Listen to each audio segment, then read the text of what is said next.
paróquia. Nós vamos começar agora essa apresentação sobre o Santo Sudário e convidamos a vocês, todos que estão nos acompanhando em vossas casas, nessa formação que espero que vos ajude nesse tempo de quaresma que estamos vivendo. Amanhã começaremos a Semana Santa e vai ser um dia muito especial, o Domingo de Ramos. E a meditação do Santo Sudário tem como objetivo ajudar a fé de vocês a vivenciar mais intensamente esse tempo de graça, que é a Semana Santa, que iniciamos amanhã, e meditar sobre essa relíquia, o Santo Sudário, que tem muito a ver com a paixão de Cristo, toda a sua entrega, o seu sofrimento, tudo que ele suportou para a nossa salvação, tudo que nós vamos agora aprender e conhecer, pode nos ajudar muito na Semana Santa. Eu quero convidar a todos que estão em casa a ficar de pé, na medida do possível, e nós vamos fazer uma oração pedindo ao Espírito Santo de Deus que nos ilumine. Vamos pedir ao Espírito Santo de Deus que nos abra o entendimento e que nos dê o dom do conhecimento, da sabedoria, da inteligência, que a sua luz nos ilumine interiormente para que tudo que vamos aprender, tudo que vamos descobrir, sirva para a nossa fé em aumento cada vez mais, a nossa fé possa crescer, se fortalecer, nossa esperança ser mais firme também. E o nosso amor a Jesus também, que nós tenhamos um grande amor ao Senhor, que morre e que sofre para nos salvar, por amor a nós, por amor à humanidade. Vamos pedir ao Espírito Santo que nos ajude rezando a Ele com todo o coração. Vinde, Espírito Santo, enchei os corações dos vossos fiéis e acendei neles o fogo do vosso amor. Enviai o vosso Espírito e tudo será criado e renovareis a face da terra. Oremos. Ó Deus, que instruístes os corações dos vossos fiéis com a luz do Espírito Santo, fazei que apreciemos retamente todas as coisas, segundo o mesmo Espírito, e gozemos sempre da sua consolação. Por Cristo, Senhor nosso. Amém.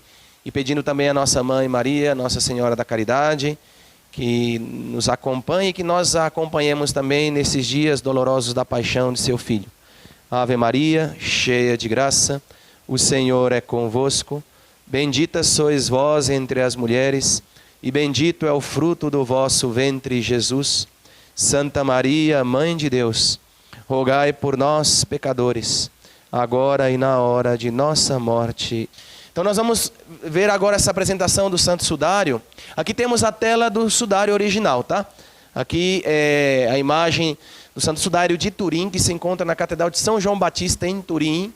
E a cada certo tempo é posto a veneração dos fiéis. Ela não permanece assim exposta, não é o habitual, né? Sempre que se expõe aos fiéis, que a igreja até concede indulgência para os fiéis que vão ali rezar diante da imagem do sudário, né? E diante do lençol do sudário, né? E as pessoas de todo mundo acudem ali a Turim para ver essa relíquia, que é a relíquia, talvez a mais importante relíquia que temos, né, da cristandade, né? Vamos ir agora avançando os slides, espero que ajude vocês, vamos acompanhando então essa formação, tá? Aqui temos uma imagem do pintor Caravaggio que retrata aquela passagem de São Tomé que duvidou da ressurreição do Senhor. São Tomé, aquele apóstolo que estava ausente no dia que Jesus apareceu ressuscitado. E aí os discípulos disseram a ele que tinha visto o Senhor ressuscitado e ele não acreditou. Enquanto ele não tocasse, ele não visse, ele não acreditaria. E aí Jesus aparece, né, a ele 8 dias depois, aparece de novo, estando reunidos todos os discípulos, e aparece a Tomé e repreende a sua incredulidade. E aí fizeram um paralelo aqui entre o Tomé que toca no lado aberto de Cristo e o sudário que possui aqui uma marca que corresponde exatamente com o relato evangélico. Aqui vemos, né, um regueiro de sangue abundante, né? Fizeram essa montagem onde Tomé toca no lado aberto do Senhor e corresponde exatamente desse lado do sudário, tá? Ver para crer, né? Eis aí o desafio do homem moderno. Hoje nós, infelizmente, nós somos muito céticos com as coisas da fé E essa talvez pode ser uma das maiores limitações do homem moderno, que enquanto não vê, não tocar, não palpar, não acredita. Tomé teve essa dúvida, nós também muitas vezes. E claro, o Senhor, Ele pode sim, Ele pode se aparecer a nós em milagres, em manifestações. E Deus tem mil maneiras de se comunicar conosco, mas exigir provas com uma pretensão orgulhosa e soberba de Deus que se manifeste visivelmente, senão eu não creio, essa pretensão realmente é um obstáculo, uma dificuldade, né? Por isso Deus, quando fala que a fé é para os humildes, para os pequenos, acreditar significa confiar, significa não querer ter a última palavra, querer ter razão em tudo, querer que a razão nossa, que é limitada, seja a medida de todas as coisas, né? Então é muito importante essa abertura da razão por meio também da confiança, por meio também da liberdade, de querer acreditar e confiar naqueles que foram testemunhas oculares, daqueles que viram o Senhor e nos transmite no Evangelho. Só uma introduçãozinha para a gente meditar um pouquinho nessa questão, né? Ver para crer. Nós vamos ver, meus irmãos, eu vou apresentar um cronograma, a história do sudário. Nós vamos ver a relação que tem com os evangelhos. Nós vamos ver também o que diz a ciência.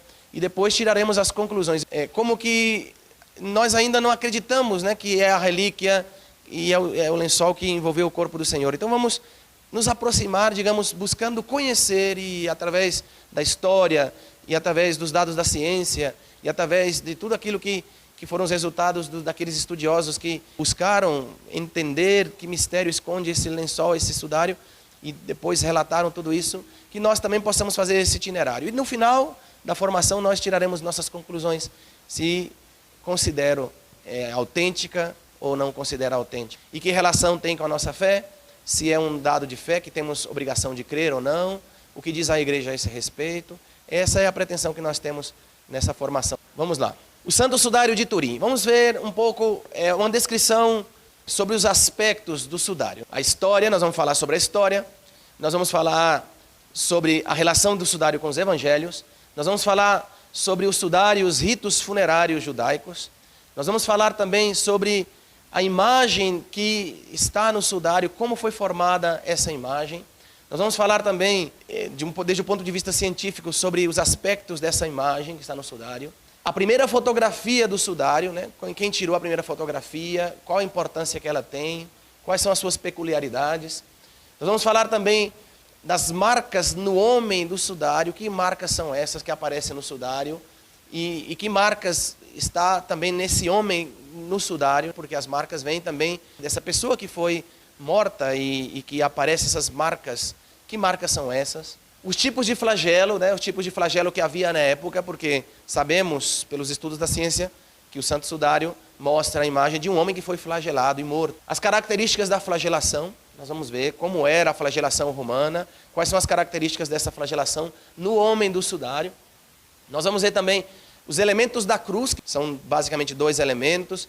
Nós vamos estudar um pouquinho desde o ponto de vista histórico e também com as imagens para nos ajudar a entender melhor.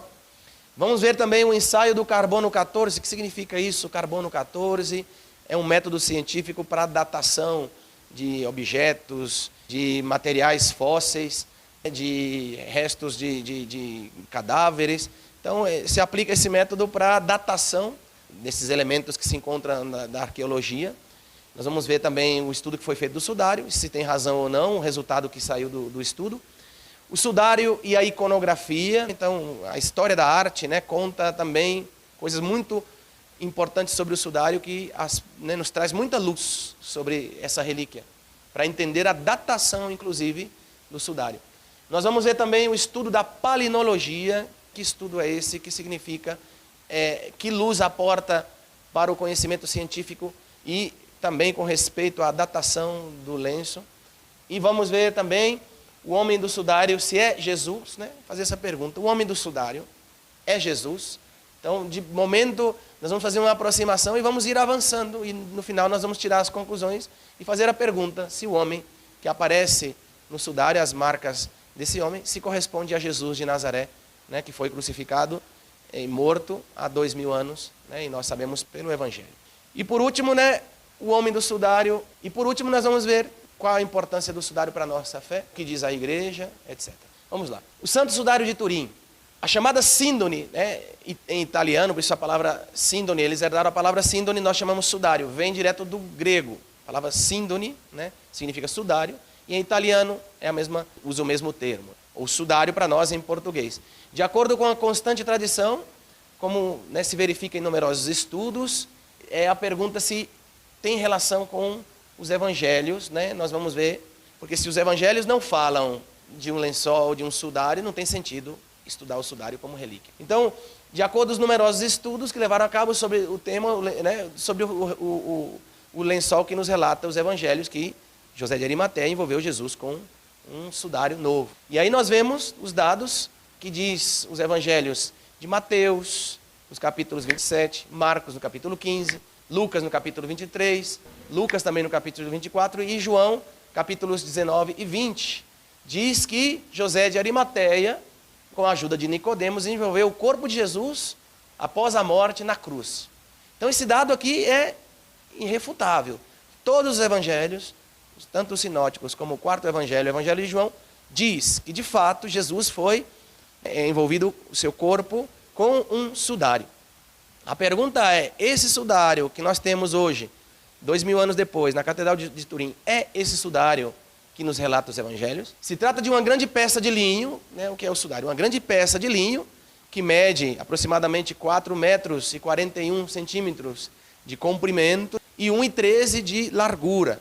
Após a restauração, porque depois da restauração ele diminuiu um pouco. Depois a gente vai explicar, né, esse detalhe. É uma peça de linho amarelada, rajada, suja, manchada de sangue e queimada. Nós vamos ver todos esses aspectos dessas manchas que se encontram no sudário. E atualmente o sudário, essa relíquia, está na Catedral de São João Batista, em Turim, na Itália. Essa seria a tela original do sudário, antes de ter envolvido o corpo, né, do homem do sudário. Nós vamos falar o homem do sudário, nós estamos dizendo que ainda é Jesus. Depois a gente vai tirar as conclusões, tá? Assim seria o sudário. Teria essa extensão, 4,41 de comprimento e 1,13 de largura, o sudário, antes, digamos, né, de ser ele manchado com sangue, com marcas de queimadura e todo o desgaste do tempo. O sudário é um pano de linho, tecido conhecido pelo homem desde muito tempo, né, de tempo muito remoto. Há provas de sua utilização 5.000 anos antes de Cristo. Então não é algo assim, novo, desde o ponto de vista histórico, desde o ponto de vista textil, né, sempre se tem conhecimento que existia sudários, desde antes de Cristo. Assim como o seu plantio e colheita não é complexo, extrair do algodão, os linhos para tecer, sim, é complexo, forma de tecer esse sudário que nós vamos ver, que ele tem suas peculiaridades e vai ser muito importante esses dados para entendermos com respeito ao estudo histórico se esse sudário corresponde ou não ao sudário que envolveu Jesus de Nazaré. Principalmente era comum na Palestina, no Oriente Médio, ou seja, já descartamos que é algo da Europa, porque alguns estudiosos disseram que era uma falsificação da Idade Média. Então esse dado aqui é importante, porque sabemos que o sudário de Turim tem a sua origem na Palestina e no Oriente Médio. Primeiro dado. Segundo, né, de acordo com a escola de tecidos de Lyon, a quantidade de fios necessários para tecer o sudário, que media isso antes da restauração, seria cerca de 33 quilômetros de fio. Por que isso é importante? Porque isso feito em um país de terceiro mundo significa um mês de trabalho e, portanto, possui um grande valor econômico. Nós sabemos pelos dados do Evangelho que José de Arimateia era um homem rico, diz, e que comprou um sudário para envolver o corpo de Jesus. E, portanto, não era de acesso fácil a qualquer pessoa, dado a complexidade para tecer a tela, né, a quantidade de material que se utilizava e o tempo que se gastava. Um mês se gastava, né, no mínimo, para tecer uma tela como essa, então possuía um grande valor econômico. A preservação do tecido também por mais de 2.000 anos, né, pressupõe, né, de acordo aos especialistas, a excelente qualidade do tecido. E também outra peculiaridade que nós vamos ver, que esse tecido, o sudário, ele é feito em forma de escamas, de espinhas de peixe, em formato retangular. Esse dado é muito importante, né? Se vocês fiquem atentos a esses dados, gente. A forma em que ele é tecido, porque não é um sudário qualquer. As suas características, as suas peculiaridades remetem à Palestina e ao Oriente Médio. O seu valor remete também um pouco com relação àquilo que o Evangelho diz, que José de Arimateia que era rico. Então não é qualquer pessoa que podia comprar um sudário. E por último, a forma que ele é tecido, em formato de espinha de peixe, era desconhecido, por exemplo, na Europa, esse tipo de elaboração da tela. O sudário de Turim apresenta a imagem de um corpo de um homem já morto. Esta imagem é dupla, frente e verso. Nós vamos ver depois com imagens. Isso explica de acordo com a maneira com que o lençol envolveu o corpo. Essa deveria ser a aparência original do sudário. Aqui vemos a parte dorsal e a parte frontal de um corpo de um homem inteiro. Essa é a foto positivo fotográfico. Aqui nós vemos braços aqui, mas essa é a parte dorsal, a parte das costas, tá? E essa é a parte frontal. Aqui vemos o rosto, os braços. Então é muito importante, né, ver que no sudário aparece essa imagem. E depois nós vamos analisar essa imagem, né? A gente vai ver como é surpreendente a imagem que está contida no sudário. O sudário e os evangelhos. Vamos ver a relação que há entre o santo sudário e os evangelhos. Feridas na flagelação por todo o corpo. Então o evangelho fala algo a respeito da flagelação que Jesus sofreu. Mateus, por exemplo, diz, Mateus 27, 26, mandou açoitar Jesus e o entregou para ser crucificado. João diz, então Pilatos tomou Jesus e mandou açoitá-lo. Ferimentos na cabeça e no pescoço causados por um capacete espinhoso. Mateus diz, depois trançaram uma coroa de espinhos, meteram-lhe na cabeça e puseram-lhe na mão uma vara. Então nós vemos que o evangelho fala da flagelação, né, e de feridas por todo o corpo. E também da coroação de espinhos.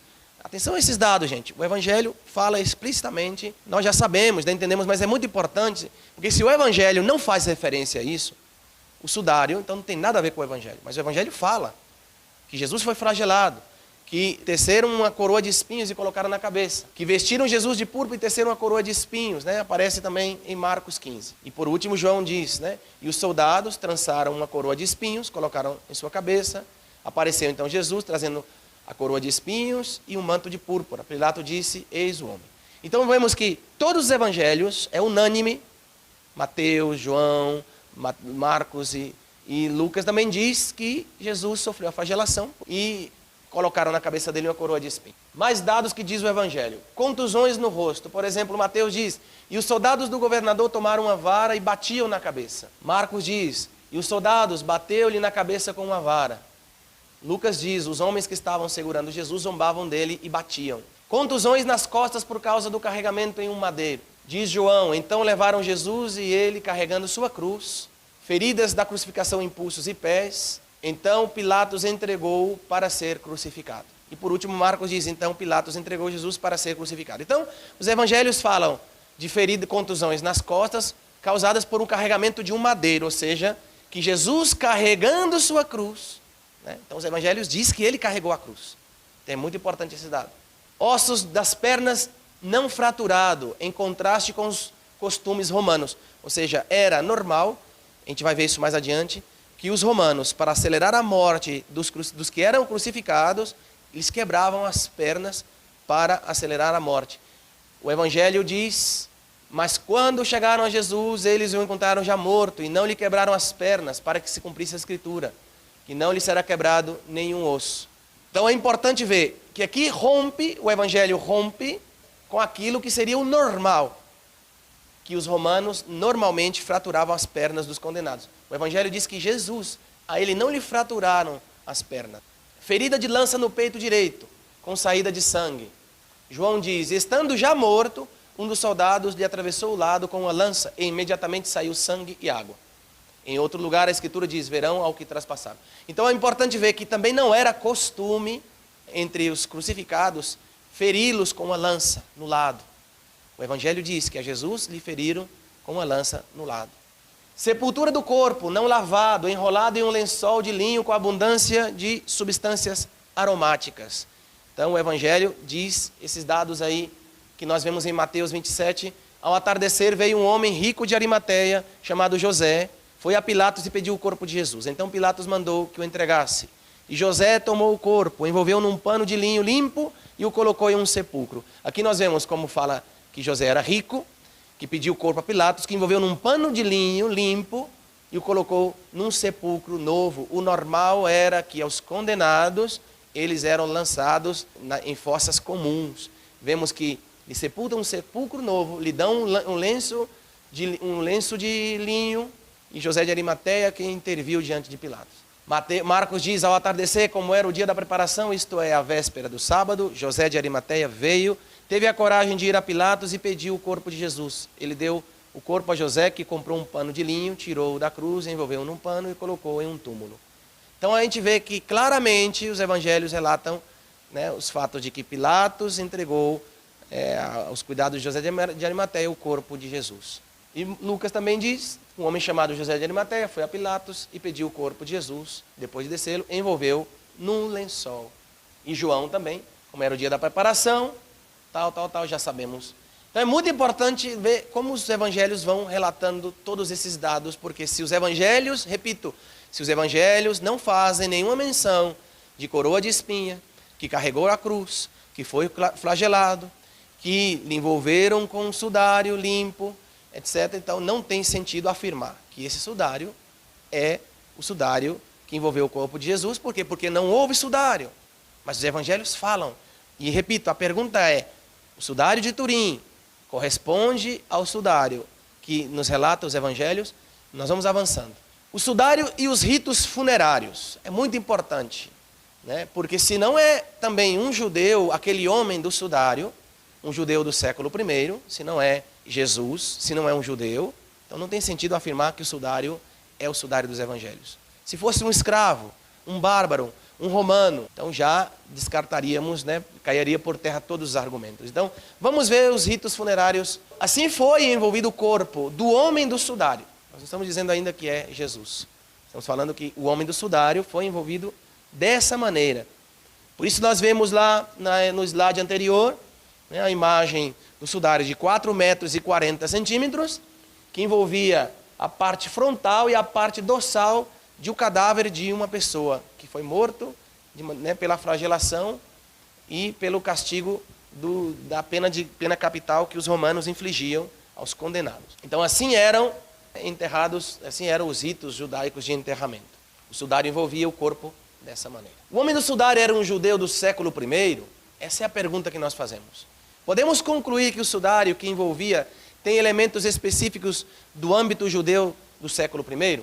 Então essa típica imagem que retrata como possivelmente foi enterrado Jesus. É uma imagem, né, que os artistas eles plasmam as imagens, que às vezes se adequa mais ou não, mas o artista ele é mais livre para exprimir. Eu coloquei essa imagem porque é um pouco parecido, né, ao que nós estamos meditando. O homem do sudário sofreu uma morte violenta e o sudário segue estritamente a lei judaica ao estar cheio de manchas de sangue. Por que esse dado é importante? Porque a pergunta é, o homem do sudário é um judeu do século I? Nós estamos dizendo que é Jesus. Formulando a pergunta, né? O homem do sudário é um judeu do século I? Porque se é um judeu do século I, a prova é que deveria seguir os ritos funerários típicos da época. E dizem os estudiosos que o homem do sudário sofreu uma morte violenta e que tinha por todo o corpo muitas marcas de sangue, muito sangue. O que acontecia nesses casos? Os judeus, né, quando sofrem uma morte violenta, ou se está sangrando até a morte, não está permitido lavá-lo antes. Por toda aquela questão, que o sangue também é onde está a vida, segundo a mentalidade judaica. E por isso tem que ser enterrado com a mesma roupa que ele morreu. Com essa roupa ainda sobre a pele. E as mãos e dedos do sudário estão estendidas de acordo com a tradição e os requisitos dos sepultamentos judaicos. Então isso é um primeiro dado. O homem do sudário, está provado que todo o sudário está manchado de sangue, muito sangue. Isso se relaciona perfeitamente com o estilo de sepultamento judaico. Não é permitido lavar o corpo de uma pessoa que morre uma morte violenta, é o caso do homem do sudário. Além do mais, por causa da proibição estrita sobre o uso de instrumentos cortantes na pele, a barba tornou-se parte integrante da cultura judaica, que separava os judeus de todas as outras nações. E também era um ato de rebelião contra os sacerdotes bem barbeados das religiões pagãs, né? O homem do sudário, com sua barba, reflete certamente o contexto da cultura judaica. Então, o homem do sudário possui uma barba, né? Isso já aporta muita luz ao dado se era ou não um judeu do século I.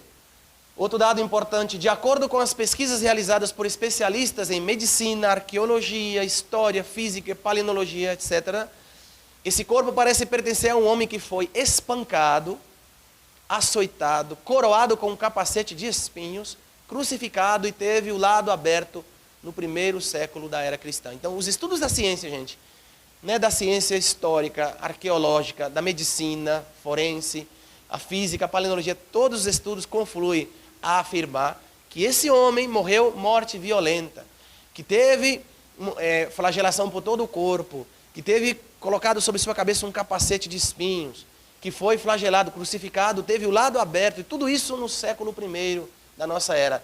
Não estamos ainda afirmando que é Jesus, estamos dizendo que a ciência diz isso. É muito importante tomarmos consciência desses dados, né?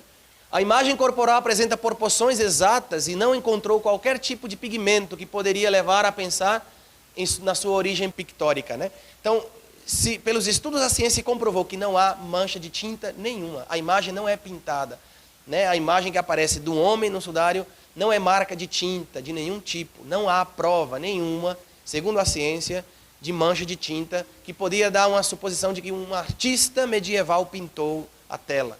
E por último, né, a pergunta que fazemos, como se explica a origem dessa imagem? Nós vamos ver as imagens. Esta é a grande questão do sudário. Devemos reconhecer que, apesar dos enormes esforços de centenas de especialistas de todo o mundo, estamos longe de uma resposta satisfatória. Então a ciência até hoje não consegue explicar e desvendar o que contém essa imagem do sudário. Vamos lá. Como seria o homem do sudário? Como seria o homem que aparece no sudário? Assim seria, segundo os artistas, a imagem do homem do sudário. Essa é uma talha feita em madeira, né, muito bem feita, né, muito bem elaborada, em madeira maciça, né, lá da Espanha. Assim seria, segundo o artista que talhou a imagem, assim seria o homem do sudário, né, a figura que aparece no sudário. Cabelos longos, barba longa, né, típico estilo do judeu da época. Além disso, a fisionomia do homem do sudário, gente, diz que é de uma fisionomia extraordinária.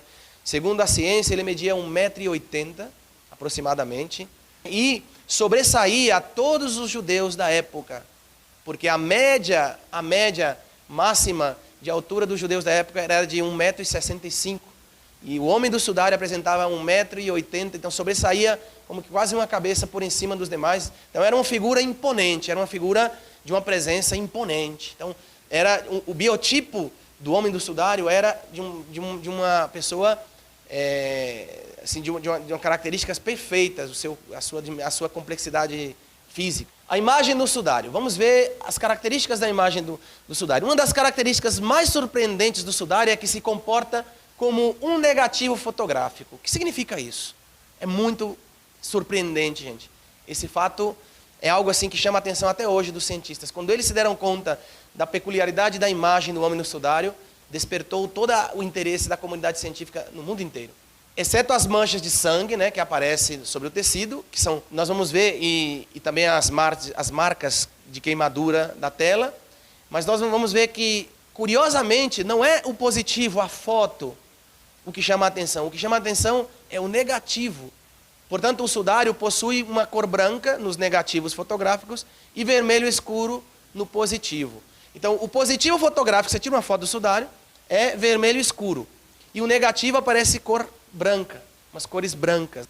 É a figura do corpo, né, que tem o caráter o caráter negativo. É a figura da marca do corpo. A marca que está no sudário, que uma vez revelada a foto, a fotografia, não é o positivo fotográfico que aparece, senão o negativo que aparece como positivo. É isso que estamos explicando. Aqui do lado nós vemos a imagem frontal do homem do sudário. Né? Essa é a imagem frontal. Nós vamos explicar todas essas marcas. E essa imagem aqui é o positivo fotográfico. O positivo fotográfico é esse. Esse é o negativo fotográfico, sabe aquelas fotografias, quem é mais velho, igual o padre, sabe, aquelas fotografias de binóculos, que você tirava, você não via mais que umas manchas escuras e brancas. Você colocava no binóculo e você via a imagem perfeitamente. Se você tira a foto da tela, aparece essa. Essa é o positivo. Só que o positivo, quando vai revelar o negativo, é o positivo. Isso é algo único no mundo da fotografia. Não existe em nenhuma parte no mundo um efeito como esse. Você pode fazer o teste em qualquer lugar, não existe, não, em laboratório nenhum resulta um efeito como esse. Onde o negativo se comporta como positivo. E aqui nós vemos nitidamente o rosto, nariz delineado, os olhos, as pálpebras, as maçãs do rosto, a barba, o cabelo longo, e com todos os detalhes, os dedos, as pernas.